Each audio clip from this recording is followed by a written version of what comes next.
యేసుక్రీస్తు శ్రేష్టమైన ఉన్నతమైన నామంలో అందరికీ వందనాలండి. దేవాతి దేవుని మహాకృపను బట్టి ప్రతి ఒక్కరికి నా ప్రత్యేకమైన వందనాలు. ఈ వాక్యాన్ని అనేక మందికి షేర్ చేయమని అడుగుచున్నానండి. దేవాతి దేవుడు ఈ దినాన్న మనతో మాట్లాడుచున్న అంశం ఏమిటంటే విమోచన క్రయధనము. విమోచన క్రయధనము అనే అంశం ద్వారా ఆయన ఈ దినాన్న మనతో మాట్లాడుచున్నారు. అయితే మత్తయి సువార్త 20వ అధ్యాయము 28వ వచనము ఇక్కడ రాయబడింది చూడండి. అలాగే మనుష్య కుమారుడు పరిచారము చేయించుకున్నటకు రాలేదు, కానీ పరిచారము చేయుటకు అనేకులకు ప్రతిగా విమోచన క్రయధనముగా తన ప్రాణమునిచ్చుటకు వచ్చెనని చెప్పెను. దేవుడి పరిశుద్ధ వాక్యము దీవించునుగాక. ఆమేన్. ప్రార్థన. మహోన్నతుడా, మహిమగల రాజా, సర్వోన్నతుడా, సర్వాధికారి, నికృపగల నామంలో స్తుతి స్తోత్రములు చెల్లించుకుంటున్నాం. ఎక్కడైతే నాయన ఇద్దరు ముగ్గురు కూడి ఏకీవేస్తారో వారి మధ్య సెలవిచ్చిన దేవా నీకు వందనాలు. ఈ యొక్క లెంటు కాలంలో తండ్రి నాయన ప్రభా నీ యొక్క వాక్యాన్ని తండ్రి నాయన మేము పంచుకుని చుండగా తండ్రి నాయన ఎందుకు నాయన ఈ లోకానికి నువ్వు వచ్చావంటే నాయన అనేకుల నిమిత్తం ప్రాణం ఇవ్వడానికని తండ్రి నీ లేఖనం చదివిస్తున్నాయి నాయన. అది గ్రహింపలేని వారు అనేక మంది ఉన్నారు కాబట్టి నాయన అది గ్రహించుకోలేని స్థితిలో ఉన్న ప్రతి ఒక్కరూ నాయన నీ వాక్యాన్ని తెలుసుకుని నాయన ప్రభా నీ యందు మారు మనసు రక్షణ పొందుకునే కృప దాన్ని దయచేయమని అడుగుచున్నాము నాయన. ప్రతిదినం ఒక లేఖనం ద్వారా మీరు మాట్లాడుచున్నారు. ఆ లేఖనం యొక్క నెరవేర్పులు తండ్రి నాయన ప్రభా నాయన ప్రతి ఒక్కరు గ్రహించుకునే మనసు దయచేయండి. ప్రతి ఒక్కరూ నీ పరిశుద్ధ గ్రంథాన్ని నన్ను తెలుసుకునే కృప ధన్యత దయచేయమని నీ సన్నిధి కాంతి ప్రకాశింపచేసి నాయన ప్రభా ప్రతి ఒక్కరిని వాక్యానుసారంగా నడుచుకునే వారు ఉండడానికి సహాయం దయచేయమని నజరేయుని స్తుతినామములో అడుగుచున్నాను తండ్రి. ఆమేన్. దేవాతి దేవుడి దినాన్ని మనతో మాట్లాడుచున్నారండి. అనేకులకు ప్రతిగా విమోచన క్రయధనంగా అతని ప్రాణాన్ని ఇవ్వడానికి లోకానికి వచ్చారు. ఎవరండి? దేవాతి దేవుడు మాత్రమే. మరి అనేకులకు విమోచన క్రయధనము ఎందుకు మరి దేవుడు చేయవలసి వచ్చింది? అసలు ఎందుకు దేవుడు విమోచన క్రయధనంగా తన ప్రాణం ఇవ్వవలసిన పరిస్థితి కలిగింది అని చూసినట్లయితే మరి దేవుడు మొదటిగా ఆదామును చేసి ఆదామును ఏదేను వనంలో ఉంచారు కదండి. ఈ విషయాలు మనకు తెలిసినవే. అయితే మరి ఏదైనా తోటలో మరి ఆదామును ఉంచినప్పుడు ఆదాము మరి చూడడానికి దేవుడు సాయంకాల సమయం వచ్చి ఆదామును చూసి మాట్లాడి వెళ్ళిపోతూ ఉండేవాడు. అయితే ఆ యొక్క ఏదైనా తోటలో ఆదాము తప్ప మరెవరు లేరండి. అయితే దేవుడు మరి చూసి అయ్యో ఆదాము ఒంటరిగా ఉంటున్నాడే, నేను ఎప్పుడో ఒక సమయం మందు వచ్చి చూసి వెళ్ళిపోతున్నాను, ఆదాము ఒంటరిగా ఉంటున్నాడని మరి దేవుడు ఏం చేశాడంటే ఆదాముకు ఒక జతను ఏర్పాటు చేయాలి అని ఆలోచన ఎరిగి మరి ఆదాముకి సహాయంగా మరి ఒక స్త్రీని నిర్మించడం జరిగింది కదండి. ఆ స్త్రీని నిర్మించిన తర్వాత దేవుడు అన్నాడు, ఈ యొక్క ఏదేనో తోటలో ఏమైనా మీరు తినవచ్చు, ఏ వృక్షమైనా దేని ఫలమైనా మీరు తినవచ్చు, కానీ ఒక చెట్టు ఉంది, దాని వృక్ష ఫలములు తినకూడదు, దాని పేరు మంచి చెడులను తెలియనిచ్చు వృక్ష ఫలము అని వారికి చెప్పారండి. చెప్పినప్పుడు మరి కొన్ని దినములు వాళ్ళు అలానే జీవించారు. అంటే కొంతకాలము దేవుడు ఏదైతే ఆజ్ఞాపించాడో మరి ఆజ్ఞ ప్రకారమే మరి వాళ్ళు జీవించినట్లుగా చూస్తూ ఉంటున్నాం. అలాగూ జరుగుతున్న సందర్భంలో మరి యొక్క స్త్రీ అంటే దేవుడు ఆదాముకి తోడుగా ఇచ్చిన స్త్రీ అవ్వమ్మ ఒంటరిగా ఉంటున్న సమయంలో మరి సాతాను అవ్వమ్మ దగ్గరికి వచ్చిందండి. మనం గ్రహించుకోవాల్సిన విషయం ఏంటంటే ఒంటరిగా ఉన్నప్పుడు అంటే ఆదాము అవ్వలు కలుస్తున్నప్పుడు ఆ యొక్క సాతాను ఎప్పుడు వారి మధ్యకి రావడానికి ప్రయత్నించలేదండి. ఎప్పుడైతే స్త్రీ ఒంటరిగా ఉన్నదో ఆ ఒంటరిగా ఉంటున్న సమయంలో మరి సాతాన్ అనేది మరి అవ్వమ్మ యొద్దకు వచ్చి మాట్లాడడం మొదలుపెట్టిందండి.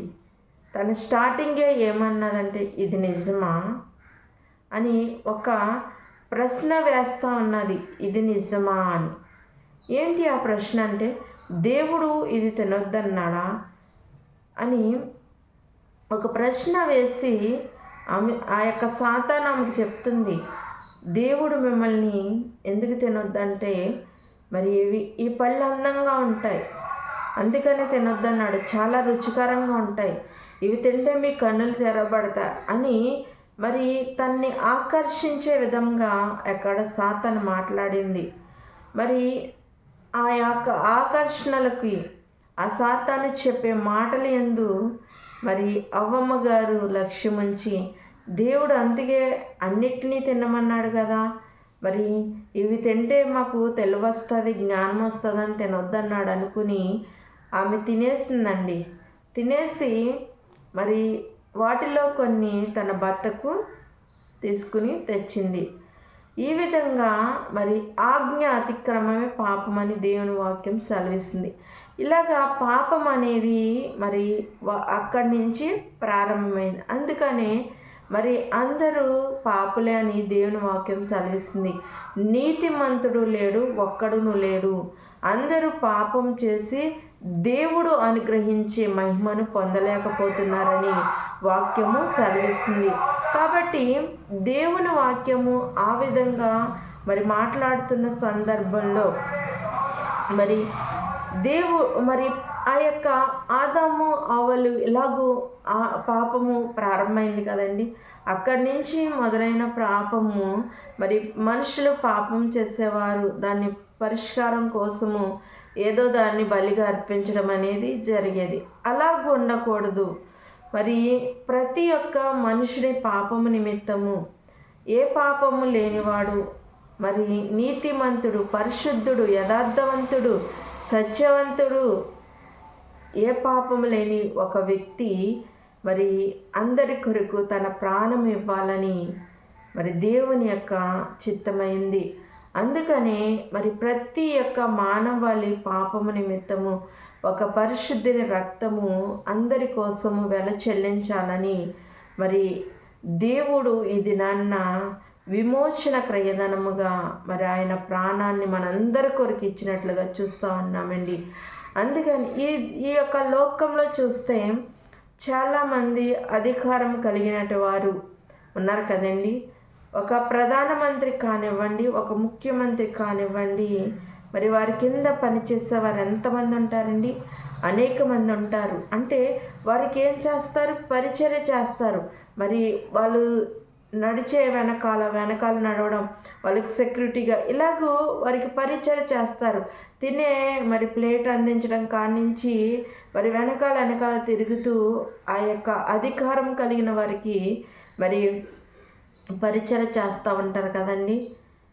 ఈ లోకంలో ఒక అధికారం కలిగిన వ్యక్తికే అంత పరిచర్య మనుషులు చేస్తూ ఉన్నారు. కానీ సాక్షాత్తు పరలోక సింహాసనాసీనుడిగా ఉన్న యేసుక్రీస్తు ప్రభు వారు అంటున్న విషయం ఏంటో తెలుసండి. కొంచెం ధనం ఉంటే, కొంచెం డబ్బు ఉంటే వాళ్ళకి పరిచర్య చేసేవారు చాలామంది ఉంటారు. కానీ దేవాతి దేవుడి దినాన్న మనకి తెలియజేస్తా విషయం ఏంటి తెలుసా? నేను పరిచర్య చేయించుకోవడానికి రాలేదు, పరిచర్య చేయడానికి, అంటే అనేక మందికి ప్రతిగా విమోచన క్రయధనంగా నా ప్రాణం ఇవ్వడానికి వచ్చానని దేవాతి దేవుడి దినాన్న మనకి తెలియజేస్తా ఉన్నా. అంటే ఆయన ఎవరితో ఎటువంటి ఉపచారం చేయించుకోవడానికి రాలేదండి, ఎటువంటి పరిచర్య చేయించుకోవడానికి ఆయన రాలేదు, ఆయనే చేయడానికి వచ్చానని చెప్తా ఉన్నారు. మరి యేసుక్రీస్తు ప్రభువారు అనేక మందిని మరి స్వస్థపరిచినట్లుగా చూస్తూ ఉంటున్నాం, అనేక మందిని ముట్టుకుని స్వస్థపరిచినట్లుగా చూస్తూ ఉంటున్నాం, మరి అనేక చోట్ల వాక్యాన్ని ప్రకటించినట్లుగా చూస్తూ ఉంటున్నాం, ఆయన చంపాలని అనేక మంది ప్రయత్నించినట్లుగా చూస్తూ ఉంటాం. ఇలాగా అనేక సందర్భాన్ని మనం చూస్తూ ఉంటాం. అంటే సాక్షాత్తు ఆయన ఎవరండి? మరి పరలోక సింహాసనాసీనుడు అయినప్పటికీ కూడా ఆయన మరి కూర్చోమంటే కూర్చోవాలి, నుంచోమంటే నుంచోవాలి, ఉన్న సమస్తమైన మానవాళి. కానీ దేవుడు అలాగూ చేయలేదండి. ప్రేమ చూపాడు, కనికరాన్ని చూపించాడు. ఇంకా ఆయనే మనకి పరిచయం చేయడానికి ఈ లోకానికి వచ్చినట్లుగా మనం చూస్తూ ఉంటాం. ఎంత ధన్యత, ఎంత ప్రాముఖ్యత దేవుడు మనకిస్తున్నాడో ఒకసారి ఆలోచించండి. అందుకనే ఆయన అంటున్నాడు, అనేకులకు ప్రతిగా విమోచన క్రయధనముగా నా ప్రాణం ఇవ్వడానికి వచ్చానని. అది ఈ దినాన్న దైవ సేవకులకు కూడా దేవుడు అదే తెలియజేస్తూ ఉన్నాడు. మరి మీ పరిచర్య చేయండి. ఎలా చేయాలి? మరి ఒక రైతు తన పొలంలో కొంతమందిని కూలికి పెట్టుకున్నాడు అనుకోండి.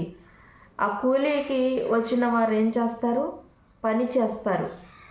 అలానే మనము కూడా దేవుని పని చేయాలి సేవకులైన వారని మరి ఈ దినాన్ని ఆయన తెలియజేస్తూ ఉన్నాడు. అంటే ఆయన పరిచర్య మనం చేయాలి, ఆయన పని మనము చేయాలి.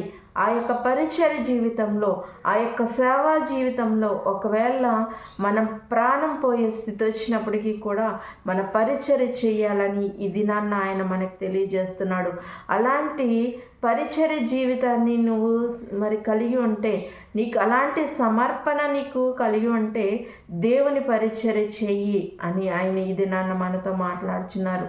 చాలామంది ఈ దినాన్న సేవకులు 2 వాక్యాలు నేర్చుకుని పరిచర్య చేస్తూ ఉన్నారు. ఇది డబ్బు సంపాదన కోసమని చాలామంది మరి ఎలాంటి పరిచర్య చేస్తూ ఉన్నారు. కానీ దేవుని కొరకు ప్రాణం ఇవ్వడానికి సిద్ధపడే పరిచర్య జీవితాన్ని కలిగి ఉండాలి. అలాంటి పరిచర్య జీవితాన్ని కలిగి ఉండి యేసుక్రీస్తు ప్రభువారు అనేకల కోసము ఆయన ప్రాణాన్ని ఏ విధమైతే మరి అర్పించి ఉన్నారో అలాగే మన పరిచర్య జీవితంలో దేవుని కొరకు మన ప్రాణం ఇవ్వాల్సిన పరిస్థితులు కలిగినప్పుడు మన ప్రాణం ఇచ్చేవారు ఉండడానికి, అలాంటి సువార్త భారాన్ని కలిగి పరిచర్య చేయడానికి పరిశుద్ధాత్మ యొక్క వాక్యము ప్రతి ఒక్కరి జీవితాల్లో ఫలింపచేయునుగాక. ఆమేన్. అందరికీ వందనాలండి. ప్రార్థన. మహోన్నతుడా, మహిమగల రాజా, సర్వోన్నతుడా, సర్వాధికారి, నీకు వందనాలు. ఈ దినాన్ని మీరు మాట్లాడుచున్న ప్రతి లేఖనాన్ని బట్టి వందనాలు, స్తోత్రాలు. ఆయన ఈ లోకంలో ప్రతి మానవ నిమిత్తము విమోచన క్రయధనంగా నీ ప్రాణం ఇవ్వడానికి వచ్చి ఉన్నావు తండ్రి. అది ప్రతి ఒక్కరు గ్రహించుకుని తండ్రి నాయన మారు మనసు రక్షణ పొందుకుని నాయన నీ రక్తంలో ప్రతి ఒక్కరు కడగబడడానికి నీ కృప దయచేయమని చిన్న ప్రార్థన దేవుని సన్నిధానం చేర్చుకోమని నజరేయుని యేసు నామములో అడుగుచున్నాం తండ్రి. ఆమేన్. అందరికీ వందనాలు.